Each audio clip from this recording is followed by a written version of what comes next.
The day Kang Joon-Ho lost the use of his legs, his wife wore white to the press conference. Not black, not gray, white. Like a woman announcing a wedding, not abandoning a husband who could no longer walk. "I cannot live like this," Han Seo-yeon told the cameras outside Seoul's Grand Hankum Hospital, her voice trembling just enough to look like grief and not relief. "I married a king. I cannot stay married to a broken man in a chair."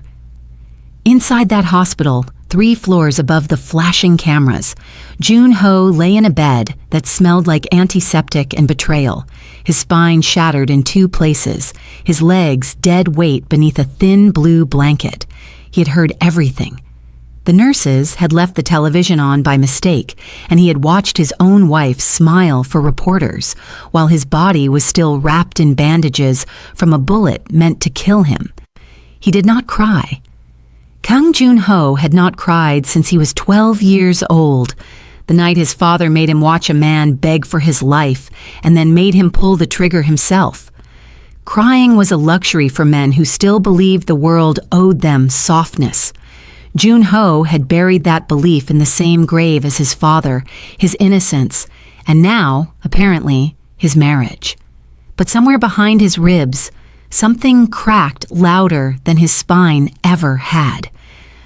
4 months earlier, Kang Joon-Ho had been the most feared man in Seoul's underworld, the silent emperor of the Kang Syndicate, a man who controlled shipping ports, casinos, and the fear in the eyes of anyone who dared cross him.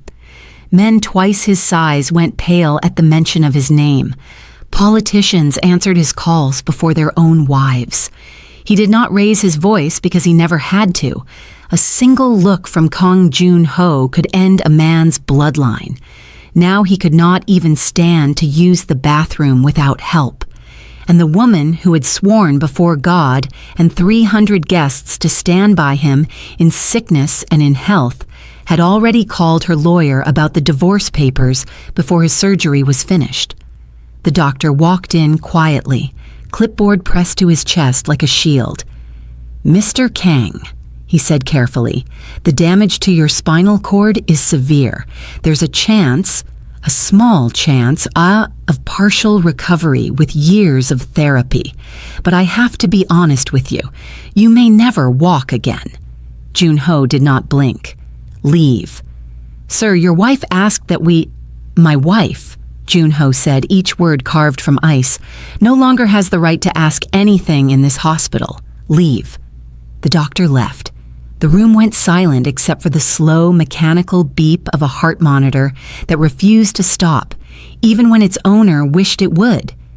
Kang Joon-Ho stared at the ceiling of a hospital room paid for with blood money, and for the first time in his entire empire-building life, he understood what it meant to be utterly, completely alone. He did not know yet that the woman who would save what was left of his soul was, at that very moment, 7,000 miles away, in Lagos, Nigeria, kneeling beside her mother's hospital bed, praying for a miracle she could not afford. He did not know her name yet, but fate, cruel and patient, was already writing them into the same story. To understand how far Kang Joon-Ho fell, you must first understand how high he climbed. He was not born into power. He was born into debt, hunger, and a father who beat obedience into him before he could read. By 19, his father was dead, shot by rivals who underestimated the quiet boy standing beside the casket. By 25, Joon-Ho had taken every one of those rivals apart, piece by piece, until the Kang name meant something different in Seoul, not poverty, but power. By 34, he was untouchable. His shipping company moved more than cargo across the Pacific. His casinos in Incheon laundered fortunes for men whose names appeared in newspapers as respected businessmen. His enemies disappeared quietly, and his friends feared him more than they feared the police.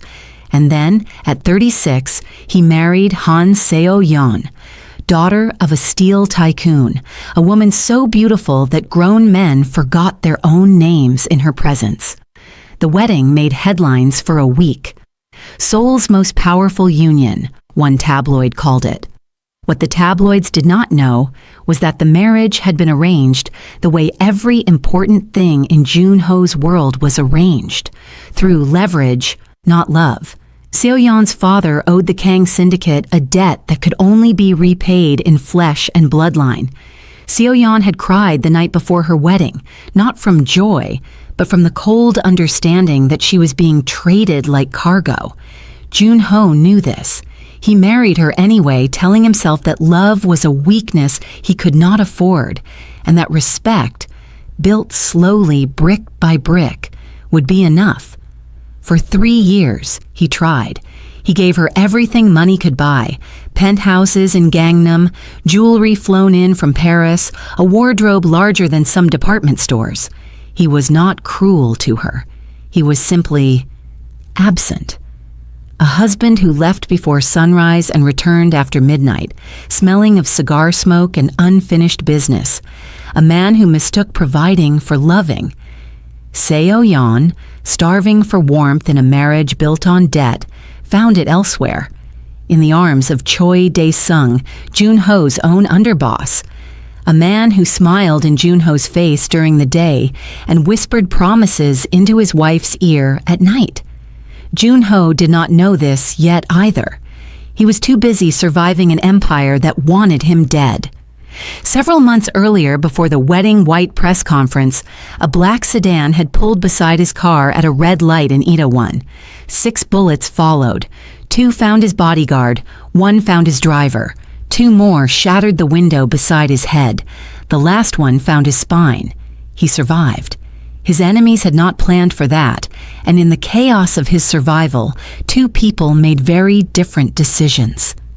Choi Dae-sung began quietly convincing the syndicate's board that a man in a wheelchair could no longer lead an empire built on fear, and Han Seo-yeon began packing her bags.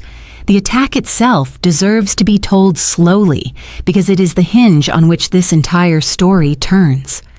It was raining the night Joon-Ho's world ended, the kind of cold soul rain that turns neon signs into watercolor smears on wet asphalt. He had just left a meeting with port officials, the kind of meeting where men in expensive suits pretended they weren't discussing things that could get them killed. His phone buzzed, a text from Seo-yeon. "Don't wait up, staying at my sister's tonight." He had not even looked up from his phone when his driver, a loyal man named Park who had served the Kang family for 15 years, suddenly went rigid in the front seat. "Sir." Park's voice cracked. "Black sedan, you're 2 o'clock." Joon-Ho looked up just in time to see the window roll down. What followed took 11 seconds, though it would replay in Joon-Ho's nightmares for the rest of his life in agonizing slow motion. The first shots shattered the front windshield. Park's body slumped against the wheel, the car swerving violently into a parked delivery truck. The impact threw Joon-Ho sideways. He remembers the taste of blood and the smell of gunpowder and the surreal sensation of his own body refusing to move, even as his mind screamed at it to run. The shooters got out of their car, walked toward the wreckage like men finishing a job they'd done 100 times before. One of them, Joon-Ho would never forget the cold professionalism of it, raised his gun, aimed through the broken window, and fired one final shot directly at the man slumped in the back seat. That bullet entered Joon-Ho's lower back and changed everything that came after. He should have died. The doctors said so later, shaking their heads in disbelief. A passing taxi driver had seen the whole thing and called emergency services before the shooters could finish the job, sending them fleeing into the rain. Joon-Ho woke up 4 days later in a hospital bed, paralyzed from the waist down, to discover 3 things in quick succession. The first, his loyal driver, Park, had died protecting him. The second, the shooters were never found. Professionals, paid well, vanished like smoke. The third, and the one that would haunt him longest, in those 4 days he lay unconscious, fighting for his life. His wife had visited the hospital exactly once, for 11 minutes, to sign paperwork. When he finally opened his eyes and asked the nurse where his wife was, she looked at him with the particular pity reserved for men who do not yet know they have already been left behind. "She said she needed air, sir," the nurse said carefully. "She's been very busy." Joon-ho did not yet understand how busy. He would find out soon enough, in the cruelest way possible, with the entire nation of South Korea watching. 7,000 miles away, in a cramped two-room flat in Ajaganle, Lagos, a young woman named Adayeze Nwosu sat beside her mother's hospital bed, counting naira notes that would never be enough. Adayeze was 26, with sharp, intelligent eyes and hands that had known more hard work than most people see in a lifetime. She'd been a top nursing student once, full of dreams of becoming a doctor, until her father's death left her the only one standing between her mother's failing kidneys and a grave too early. She had sold her textbooks, sold her phone, sold pieces of her future, one by one, just to keep her mother alive one more week, one more dialysis session, one more breath. "Adayeze," her mother whispered that night, weak but stubborn as ever. "You cannot keep doing this. Look at you. You are disappearing trying to save me." "I will not disappear, Mama," Adayeze said, squeezing her hand. "God did not bring us this far to leave us." But God, it seemed, needed help. And help came in the form of a recruitment agency flyer she found pinned to a community board, advertising international caregiver positions in South Korea.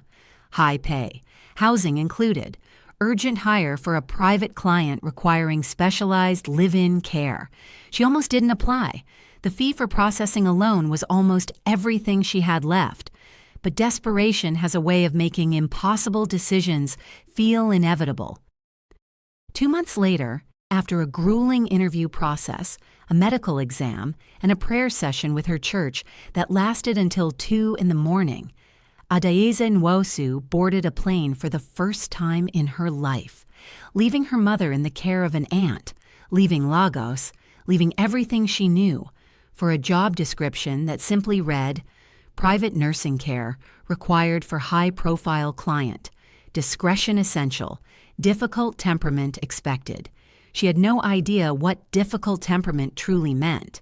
She had no idea she was flying toward the broken emperor of an empire built on blood, a man so consumed by bitterness that he had already fired 4 caregivers in 2 weeks, throwing one man's belongings out a 4th-floor window simply for adjusting his pillow without permission.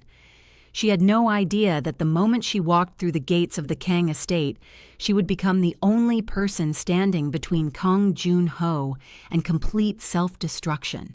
And she certainly had no idea that the cold, broken man waiting inside that mansion would one day look at her the way no one, not his father, not his wife, not his entire empire, had ever looked at her before, as real love.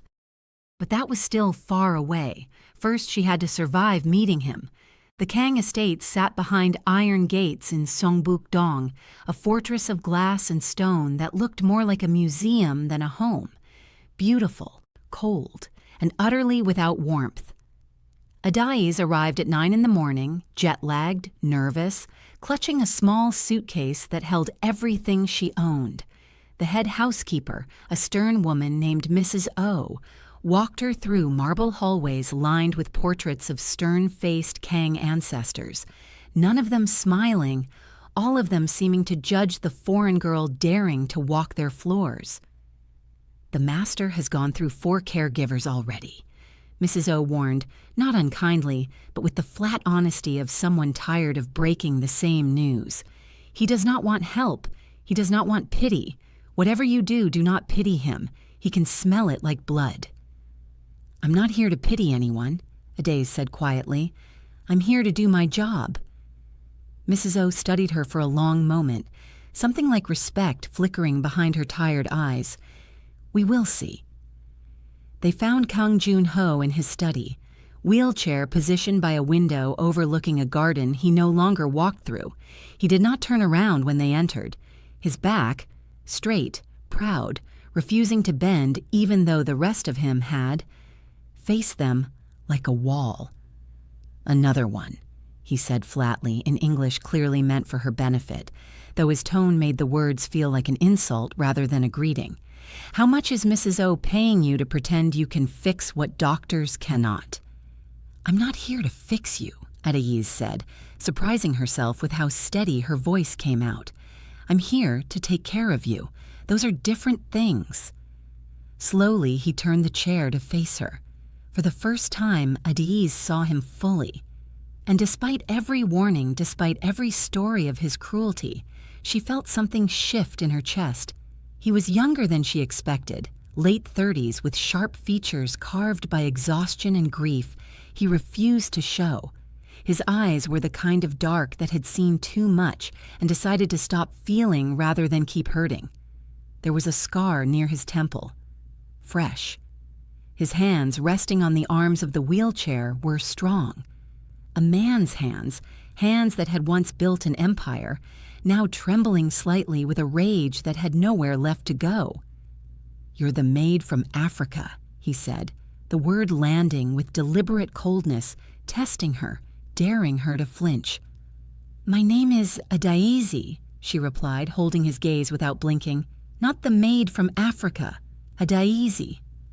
Something flickered in his eyes, surprise maybe that anyone still spoke to him without fear. I did not ask for a savior, he said, his voice dropping lower, almost dangerous. I did not ask for company. I did not ask for anyone to look at me like I am something to be managed. Do you understand? I understand, Adayez said calmly. But you also did not ask to be shot, Mr. Kang. Life does not wait for our permission before it breaks us. The question is only what we do after. The room went silent. Mrs. O's eyes widened, certain the foreign girl had just signed her own dismissal papers. But Kang Joon-Ho only stared at her, this small, fierce stranger from a country he'd never thought about, speaking to him with a directness no one in his entire kingdom dared use. And for one unguarded second, something that almost resembled curiosity crossed his face. Get out, he finally said, but his voice had lost its edge. Adayez did not move. I said get out, he repeated, sharper this time. No, she said simply. I was hired to take care of you, and that is what I intend to do, whether you like it or not. He stared at her like she had spoken a language he'd never heard before. Outside the study window, storm clouds gathered over Seoul, dark and heavy, as if the sky itself sensed that everything in this house was about to change. The first week was war. Joon-Ho refused his medication until Adayez learned to disguise the bitter pills in his tea. He refused physical therapy exercises until she sat on the floor beside his wheelchair every evening and simply talked. About Lagos, about her mother, about nothing important at all. Until his guard dropped low enough that he barely noticed his fingers were moving through the stretches she guided him through. He tested her cruelty the way a wounded animal tests every hand that approaches, snapping, snarling, trying to make her flinch and leave like all the others. Once he threw a glass of water at the wall just inches from her head, screaming that he didn't need a charity worker pretending to care about a cripple. Adayez did not flinch. She picked up the broken glass piece by piece in silence, and when she finished, she looked him directly in the eye. You can break every glass in this house, she said quietly, and I will still be here tomorrow morning to clean it up. So you might as well save your water. He looked away first. It was a small victory, the kind no one else would notice. But slowly, so slowly that even Joon-Ho didn't realize it was happening, the ice around him began to develop hairline cracks. He noticed she hummed Nigerian songs while preparing his meals, soft melodies that felt foreign and warm all at once. He noticed she never once looked at his legs with pity, only ever with patience. He noticed that when nightmares of the shooting woke him at 3 a.m., drenched in sweat, fists clenched against memories he couldn't outrun, it was Adayez's voice through the door, quiet, steady, asking if he needed anything, that finally slowed his racing heart, not the sedatives the doctors prescribed. One evening, several months into her employment, he asked her something he had asked no one else. Does it disgust you? His voice was barely above a whisper, staring out at the garden he could no longer walk through. Looking at a man like this. Half of what I used to be. Daisy set down the tray of tea she'd been carrying and knelt beside his wheelchair so their eyes met directly. Refusing to let him hide behind the height his chair denied him. "Mr. Kang," she said softly, "I have spent 6 years watching my mother's body fail her piece by piece, while doctors who could not even look us in the eye took our last Nara and gave us nothing but bad news in return. I do not measure a person by what their body can do. I measure them by what is still alive inside them, fighting." She paused. "The question is not whether your legs work. The question is whether you still have anything left worth fighting for." He said nothing. But that night, for the first time since the shooting, Kang Joon-Ho did not dream of bullets. He dreamed of nothing at all, just the first peaceful sleep he'd had in weeks. He did not yet know that while he slept peacefully for the first time in weeks, his wife was 3 floors below in his own home, going through his private safe with Choi Dae-sung, searching for documents that would determine whether Kang Joon-Ho still had an empire to wake up to at all. Han Seo-yeon had not visited her husband in 11 days when she finally returned to the Kang estate, not for him, but for what he still possessed on paper. 41% ownership of the Kang syndicate's legitimate shipping fronts, the controlling signature on 3 offshore accounts, and a will that, as far as anyone knew, still named her as primary beneficiary. She arrived after midnight, dressed not in white this time, but in black, slipping through a side entrance she still had keys to. Choi Dae-sung was already waiting in the study, going through the drawers of Joon-Ho's desk, with the practiced calm of a man who had clearly done this before. "Did you find it?" Seo-yeon whispered. "Not yet." Dae-sung's eyes glittered in the dim light. He moved the real documents. The ones in the main safe are decoys. Smart, even half dead. He smirked. "But the board votes in 6 weeks, Seo-yeon. Once we secure your signature transferring his shares to a trust for his care, the syndicate is ours. The board already believes a cripple cannot lead men who respect only strength. And if he refuses to sign?" Dae-sung's smile turned colder. "Then we remind the board that Kang Joon-Ho nearly died once already. Accidents happen twice, Seo-yeon, especially to men who have already outlived their usefulness." Seo-yeon's stomach twisted, not with guilt for her husband, but with the sudden sharp fear of how far she had already let herself fall into Dae-sung's plans. She had wanted freedom from a loveless marriage. She had not signed up to become an accessory to murder. "We agreed," she said sharply. "No one else gets hurt." "Of course," Dae-sung said smoothly, in the tone of a man who had no intention of keeping that promise. "Trust me." Neither of them noticed the study door was open just a crack. Neither of them noticed Daisy standing frozen in the hallway shadows, having come downstairs for water at exactly the wrong, or perhaps exactly the right, moment. Every word of their conversation now burned permanently into her memory. Her hands trembled as she backed away silently into the darkness, heart pounding. She had a choice to make, and it was not a simple one. Tell Joon-Ho everything and risk these dangerous people turning on her. A foreign maid with no protection, no family nearby, no power at all in this country. Or say nothing and let a man who was slowly, painfully learning to trust again walk blindly into a trap designed by his own wife. Daisy thought of her mother's words, whispered to her since childhood. Daisy's silence in the face of evil is its own kind of evil. She made her decision before she even reached the stairs, but fate, as it often does in stories like this one, had other plans for how that decision would unfold, because the very next morning, Kang Joon-Ho's untouched tea would carry something far more dangerous than secrets. It happened on a Tuesday, the kind of ordinary morning that gives no warning of the danger folded inside it. Adaz had prepared Joon-Ho's tea the way she always did, leaving the tray briefly on the kitchen counter while she answered the door for a grocery delivery. 3 minutes, perhaps 4. Enough time for someone moving quickly through the staff entrance to slip something into the cup without being seen.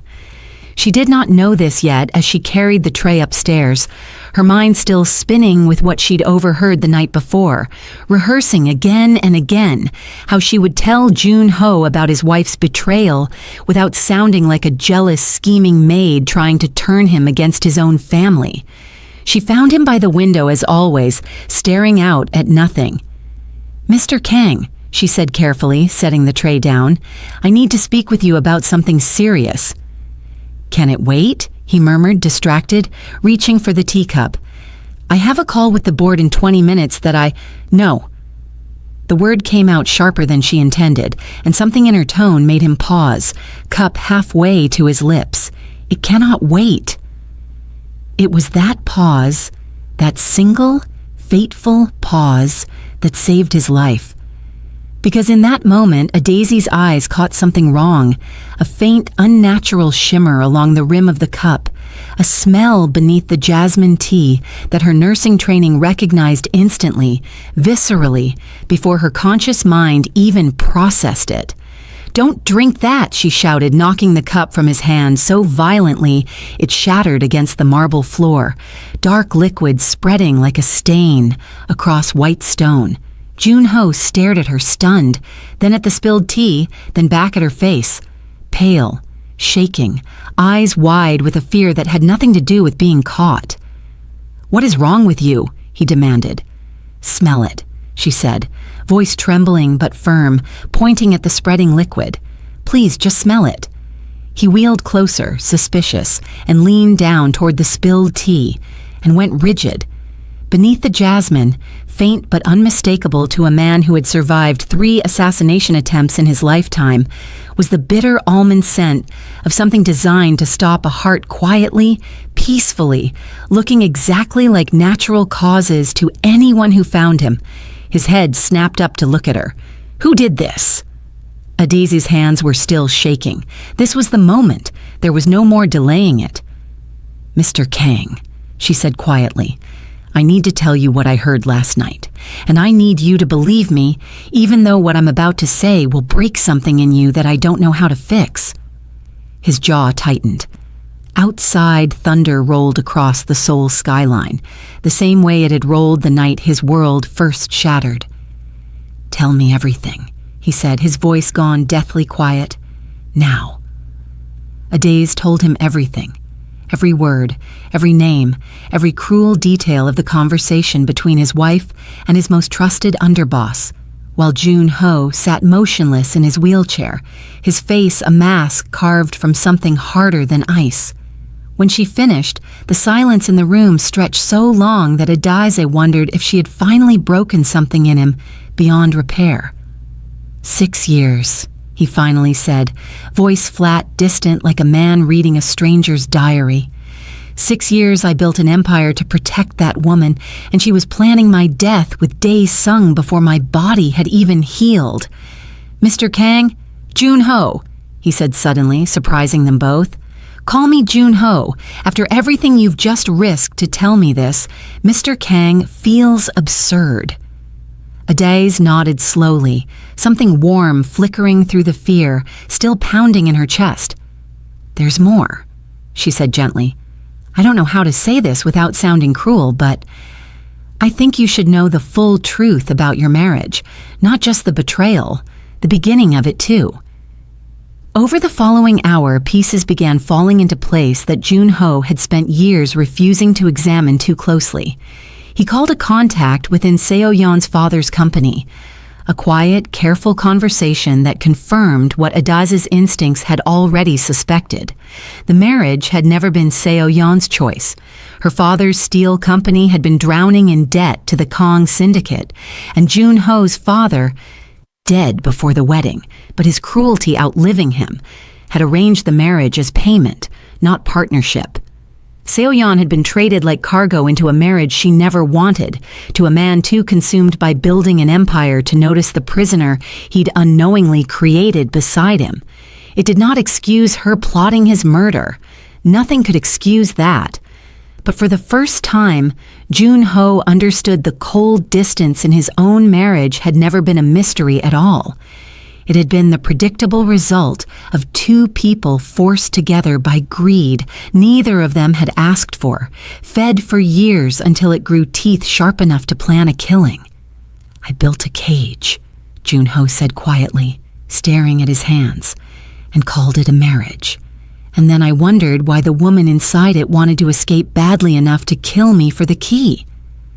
"That doesn't make what she's doing right," Daisy said firmly.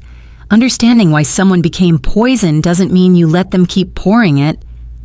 He looked up at her then, really looked at her. This woman who had crossed an ocean for a desperate paycheck and ended up holding the one truth that could save his life. "Why did you tell me?" he asked quietly. "You could have stayed silent, protected yourself. No one would have known you overheard anything." Daisy met his gaze steadily. "Because somewhere between fighting with you over medication and watching you cry silently at 3 a.m. thinking I couldn't hear you through the door, I stopped seeing the Kang Joon-Ho the newspapers warned me about." Her voice softened. "I started seeing a man worth fighting for.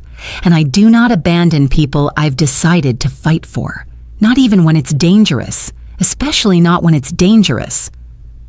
For the first time since the shooting, Kang Joon-Ho felt something crack wide open in his chest, not from grief this time, but from something far more terrifying to a man who had armored himself against feeling anything at all.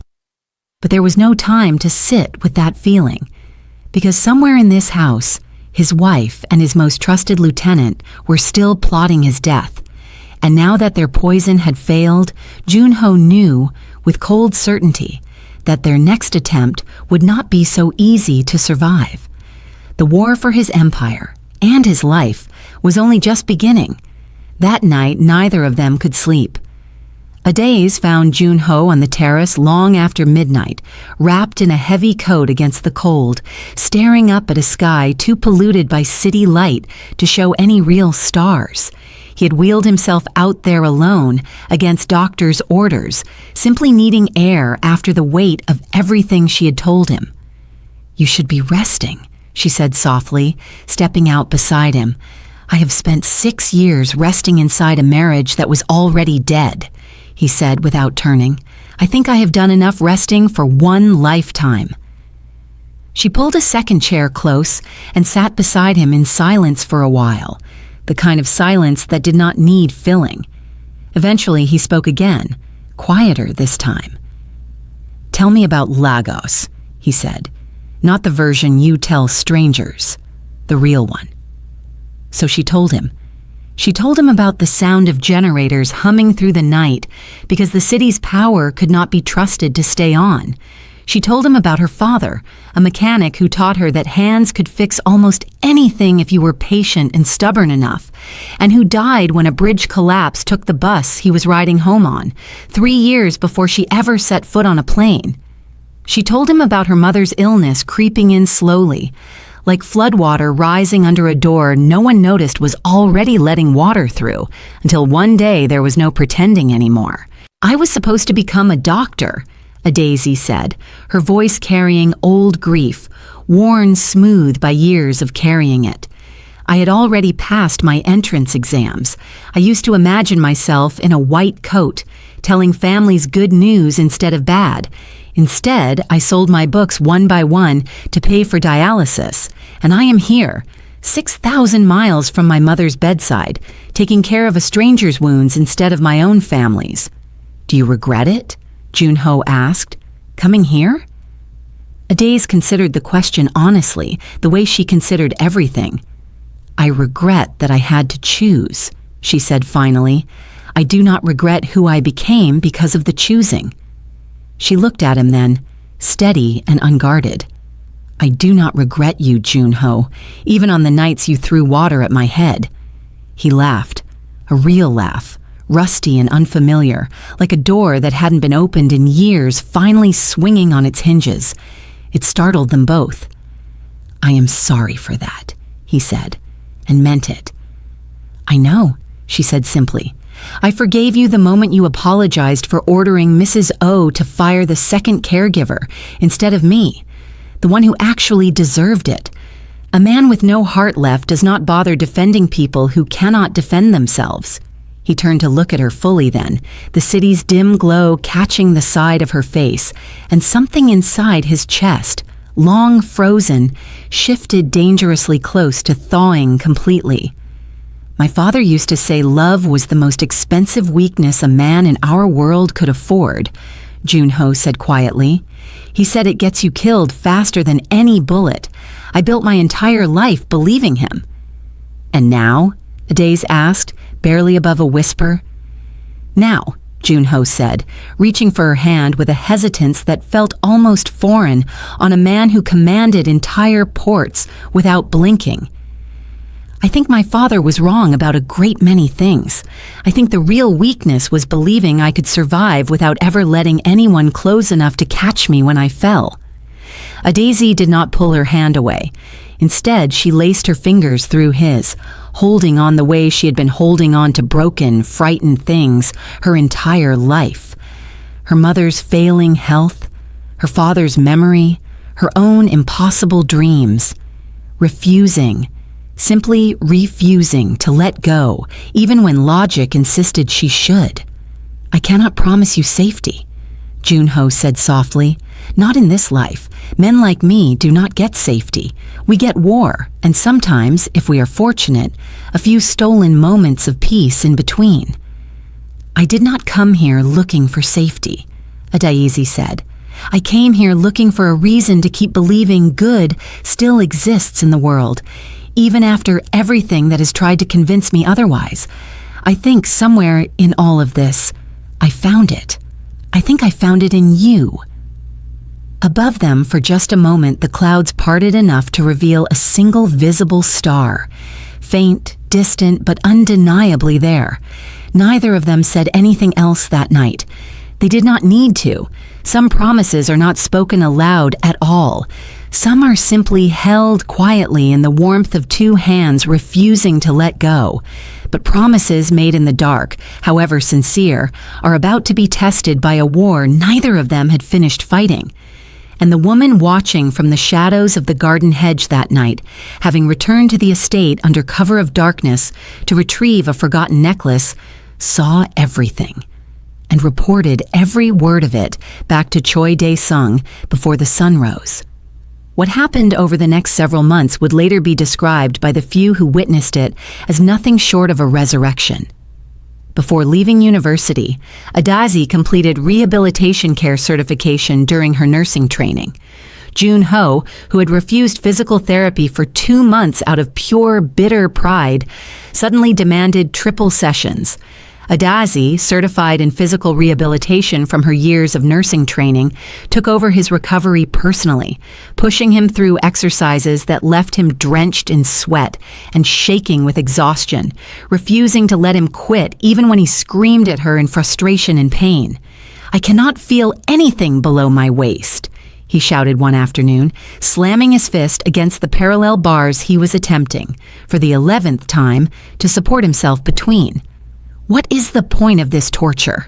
"The point," Adaze said, unflinching, steadying him with both hands, "is that the doctors said partial recovery was possible, not impossible. And I have watched you survive bullets, betrayal, and poison in the last 2 months alone. You do not get to quit on legs, Joon-Ho, not when you've already proven you don't know how to quit on anything else." Something about hearing his name from her mouth, not Mr. Kang, not Sir, but simply Joon-Ho, spoken with that fierce, unwavering belief, steadied something in him that medication never could. By the end of the 3rd week, he could feel the faintest tingling in his right foot. By the 3rd month, with agonizing effort, he could shift his weight onto the parallel bars and hold himself upright for nearly 30 seconds before his legs gave out, Adai's catching him every single time, never once letting him hit the floor. But the physical recovery, however miraculous, was only half the war. In secret meetings held in the dead of night, Joon-Ho began rebuilding the loyalty he'd let erode while drowning in self-pity. He summoned 3 lieutenants he'd trusted since childhood, men who had been quietly sidelined by Choi Dae-sung's growing influence on the board, men hungry for the old order to return. He showed them recordings Dae's had secretly helped him capture. Hidden cameras in the study, conversations between Seo-yeon and Dae-sung discussing the falsified trust documents, the poisoning attempt, even chilling Leah's discussion of which rival gang to frame for his eventual death. The board votes in 9 days, Joon-Ho told his lieutenants, his voice carrying the old authority that had once made grown men tremble. Dae-sung believes I am a broken man waiting to be erased quietly. He is about to learn how wrong he is. One lieutenant, an older man named Yu, who had served Joon-Ho's father before him, studied his boss carefully. This man who, weeks ago, could not lift himself from a hospital bed, now sitting straighter, sharper, more dangerous than Yu had seen him in years. "What changed, sir?" Yu asked quietly. Joon-Ho's eyes drifted, almost involuntarily, to the doorway where a Daisy stood quietly, pretending to organize medical supplies while clearly listening to every word, ready to intervene the moment his blood pressure spiked too high during these tense planning sessions. "Someone reminded me," Joon-Ho said simply, "that strength was never about my legs." But even as hope rebuilt itself piece by piece inside the Kang estate, Choi Dae-sung was not a patient man, and patience was running out faster than anyone in that house realized. 3 days before the board vote, Dae-sung made his move. And this time, it would not be poison hidden in tea. This time, he was bringing men with guns. The attack came at 2 a.m., the same cold, calculated hour the first one had.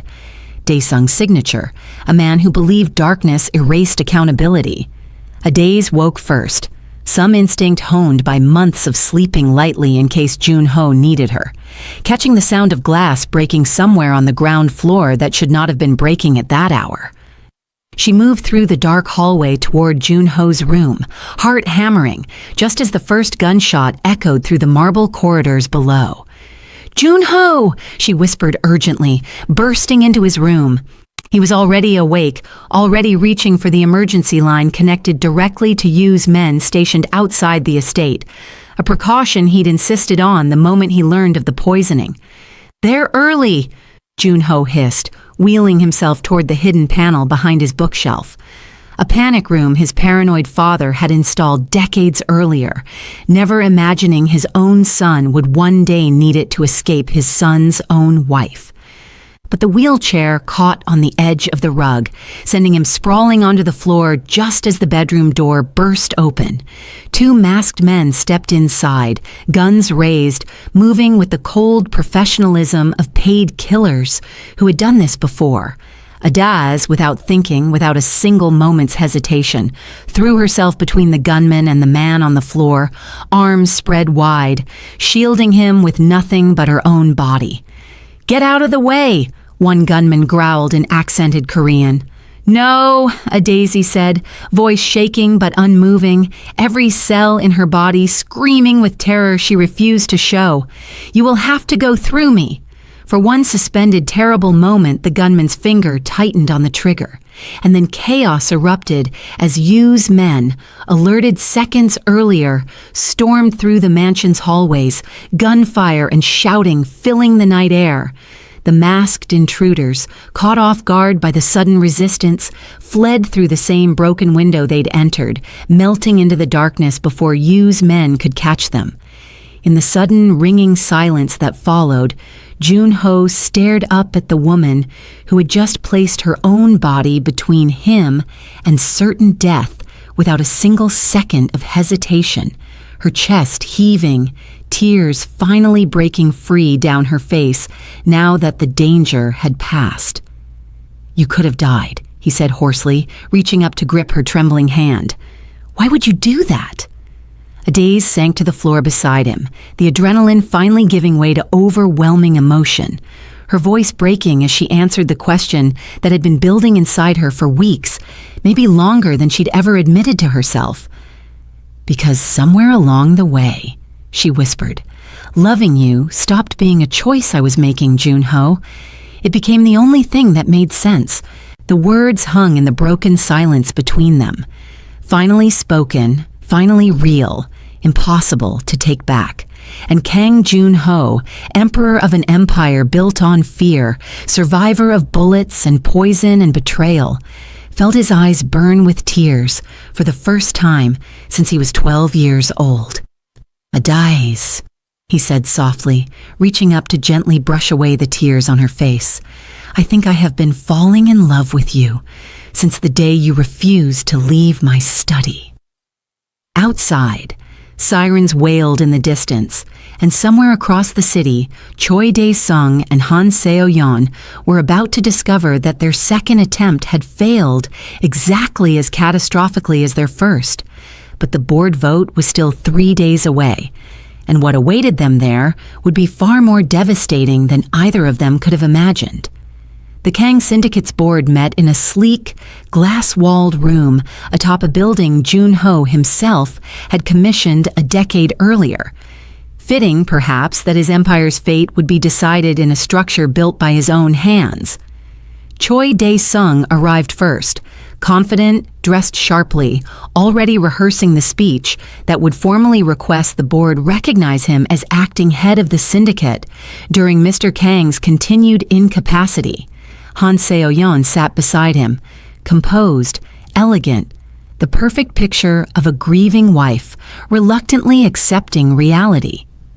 "Gentlemen," Dae-sung began smoothly, addressing the 12 board members seated around the long mahogany table. "We all respect Kang Joon-Ho's legacy, but legacy alone cannot run shipping routes or negotiate with men who only respect strength. It is time we faced facts." The doors swung open. Every head in the room turned.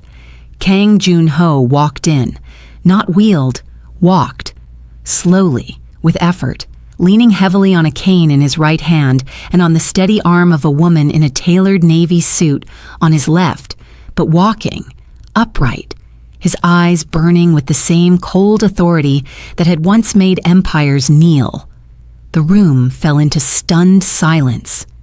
"Dae-sung," Joon-Ho said calmly, taking his seat at the head of the table with deliberate, agonizing precision, refusing every flicker of pain to show on his face.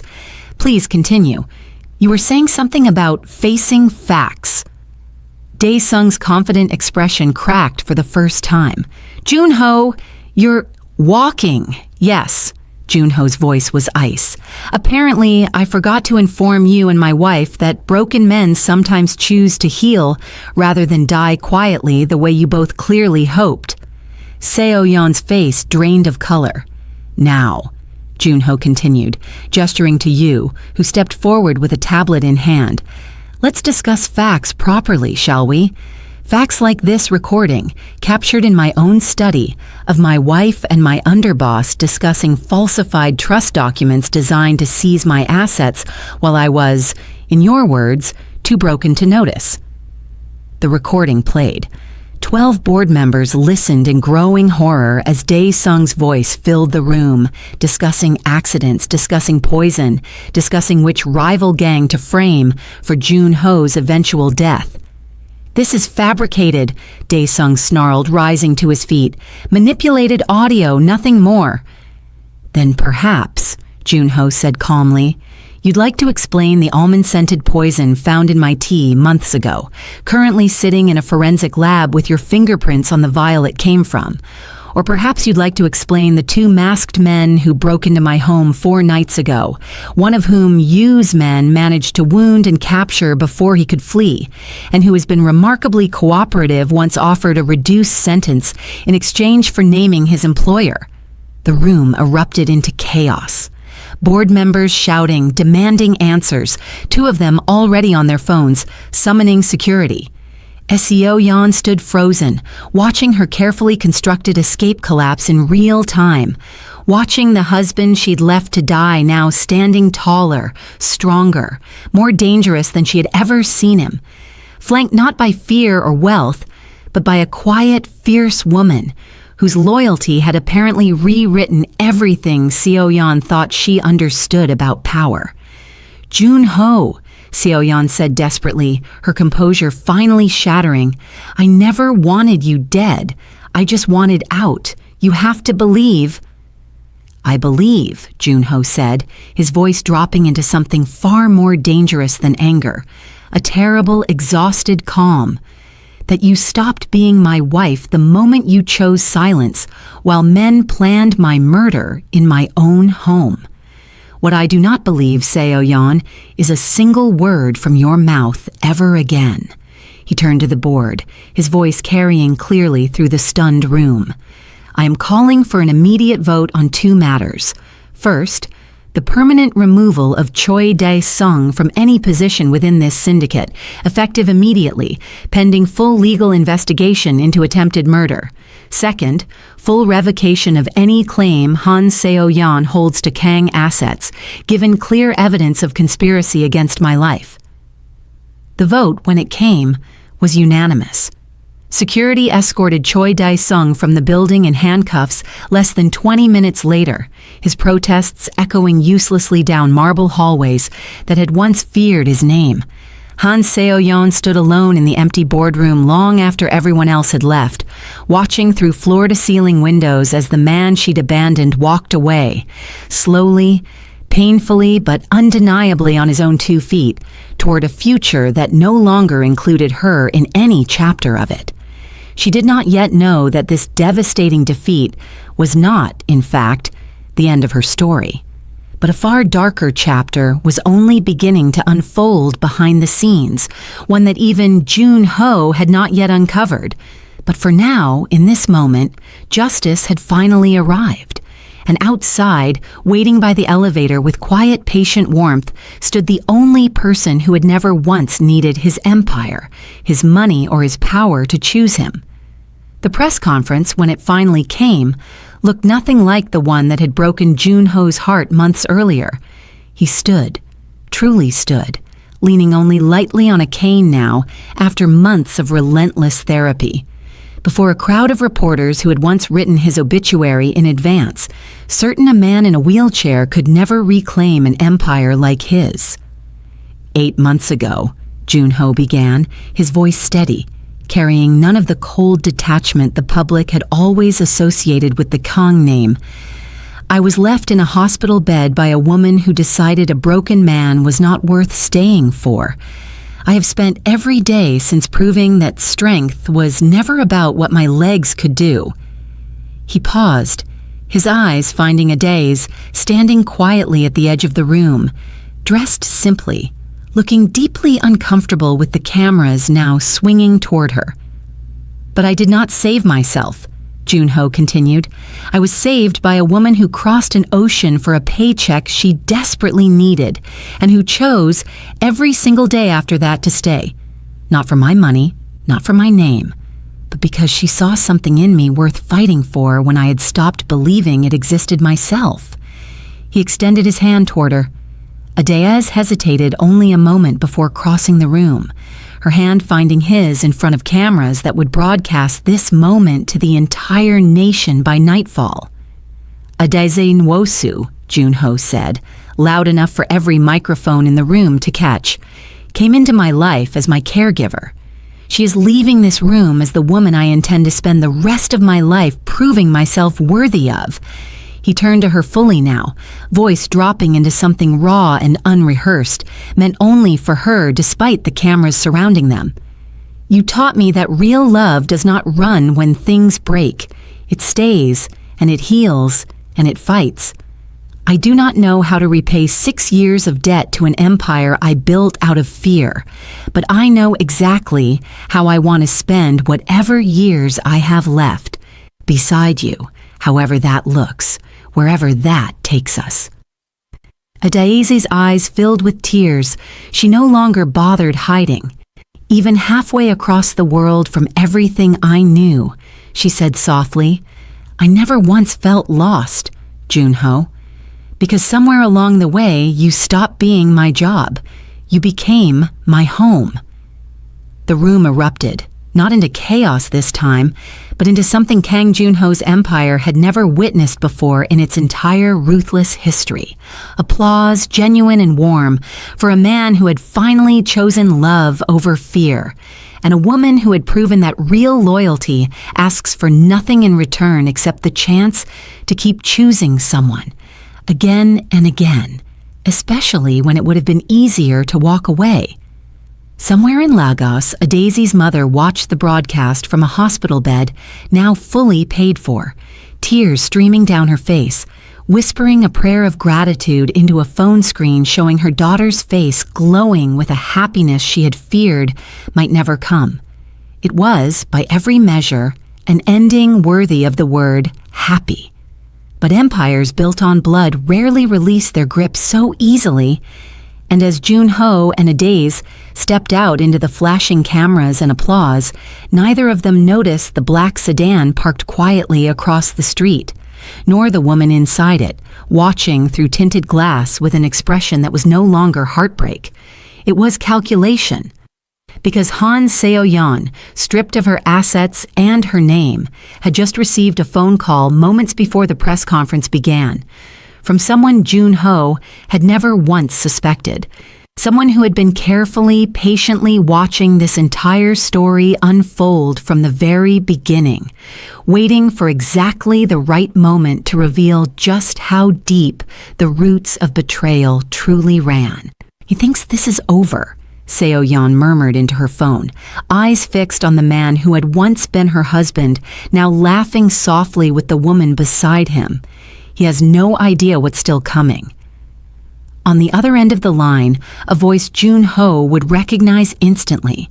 A voice belonging to someone he had buried years ago, someone whose return would shatter every fragile piece of peace he had just begun to rebuild, answered with a quiet, patient calm. "Good," the voice said. "Let him enjoy it a little longer. The real story is only just beginning."